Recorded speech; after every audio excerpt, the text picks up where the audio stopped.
What's up, everybody? Thank you for tuning in to this episode of Sodukos Spotlights. Today we are taking a look at the twin stick shooter Galak-Z, the Void expansion DLC, whatever you want to call it. We're actually going to jump into the Void mode, that way I don't show you any of the cutscenes or any of the story from the main game, but you can see what you're going to be doing when you actually play. I'm just going to do a Void run, not the daily challenge. I'll skip the intro, save that for yourself.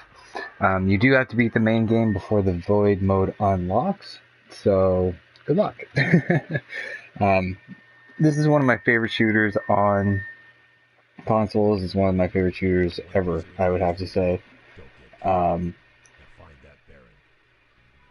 you get to buy upgrades for your ships. There's only a handful of really types of upgrades. There's like ship abilities themselves, which will change like passively like things your ship does, like boost speed and being able to cloak and how loud your engine is. There's these ones which will increase your health and your shields.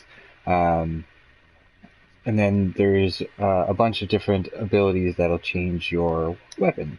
But we're just gonna launch right into it. When you play Void mode, you start with an upgraded laser just because everything's a little bit harder than what the story starts you in.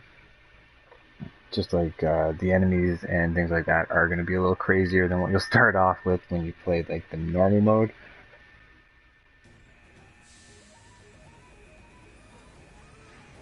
But man, this game, it's got such a good vibe to it. It's like a Saturday morning cartoon. So it's very physics-based. Running into things will make them move.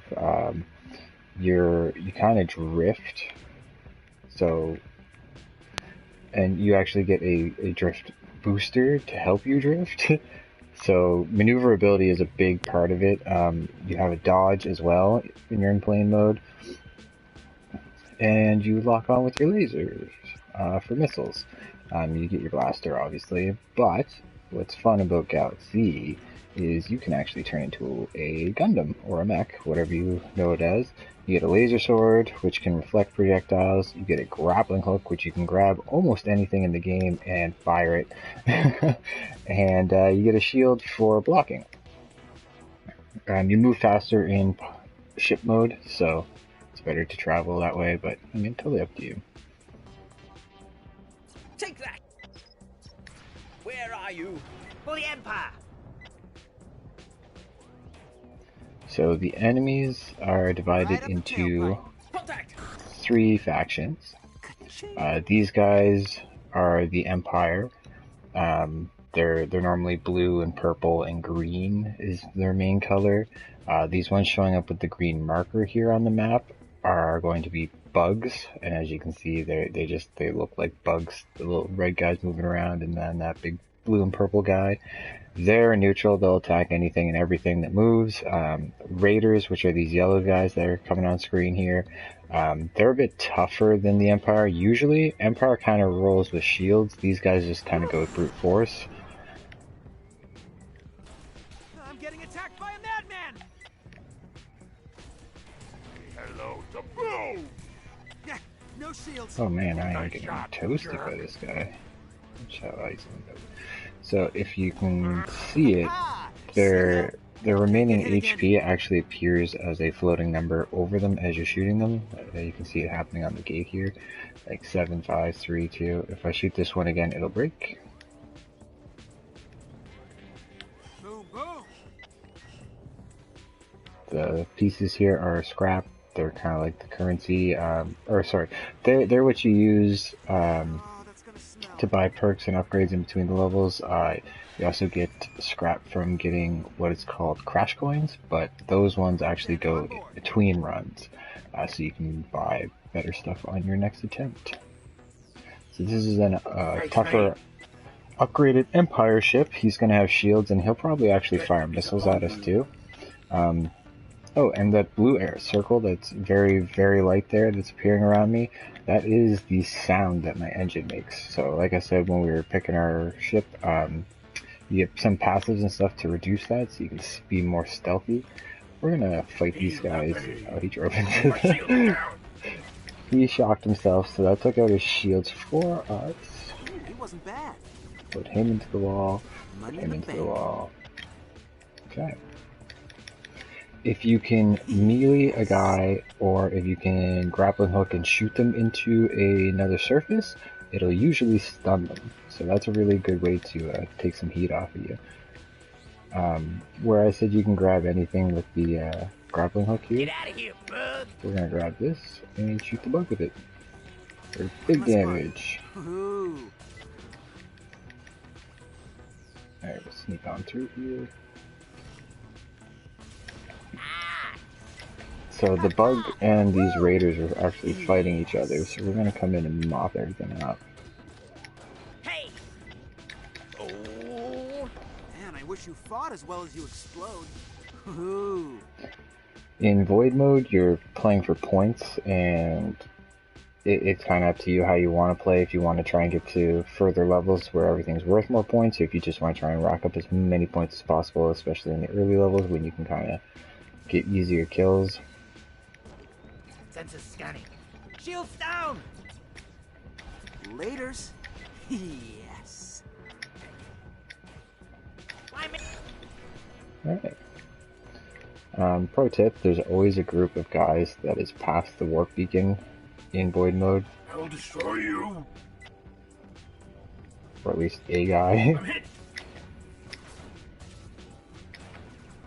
Prepare to die. Oh, well played. And he goes, we'll get this guy too. I'm hit! Feel my wrath. The big thing about this game is the controls. It's hard to explain, because I'm actually doing a lot with like the brakes and the drift and everything, to make it look this easy. You'll if you play it, you'll see it. You'll know for yourself, obviously. But yeah, I just wanted to do a quick little run. I don't want to show too much else, just because the enemies and everything do get kind of crazy. The single player has a whole story to it, and it's got varied environments, it's got boss fights, it's got all kinds of different ship abilities to unlock and different lasers to get. Yeah, there is no multiplayer. That's one drawback to it. But other than that, it's definitely like one of my favorite games the last, like, maybe even all time, actually. I would go as far as to say that. I've put many hours into this game. I absolutely love it. I will show you really quick. This is the in-between screen. Whenever you beat a mission, you'll come to the screen, and any of the scrap or the salvage that you collected in the mission, you'll be able to buy new upgrades. So, like, if we had 1,000, we'd be able to get the static core, which would let us shoot electrified lasers, better grip with the mech when you shoot the grappling hooks, so you can hang on to guys longer to fire them into the walls. Restock our missiles, but we have 17, we only use 3.